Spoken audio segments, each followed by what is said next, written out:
ఈ కార్తీక మాసంలో 28వ రోజు 11 సంవత్సరాల్లో పిల్లలకు భోజనం పెట్టినా, పప్పు బెల్లాలు పంచిపెట్టినా, అన్నదానం చేసిన పసిబాలుడి రూపంలో భూలోక సంచారం చేసే పరమేశ్వరుడి అనుగ్రహం కలుగుతుంది.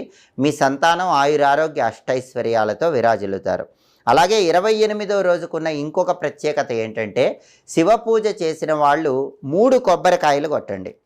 అలా 3 కొబ్బరికాయలు కొడితే రాబోయే కాలంలో మీకు పనుల్లో వచ్చేటటువంటి ఆటంకాలన్నీ కూడా తొలగింపజేసుకోవచ్చు. అంటే సంవత్సరం పాటు మీరు ఏ పని ప్రారంభించినా ఆ పనిలో ఆటంకాలు లేకుండా ఉండాలంటే శివుడికి అభిషేకం చేశాక 3 కొబ్బరికాయలు కొట్టండి. అప్పుడు పనుల్లో ఆటంకాలన్నీ తొలగిపోయి సంవత్సరం మొత్తం అనుకూల ఫలితాలు సిద్ధింపజేసుకోవచ్చు.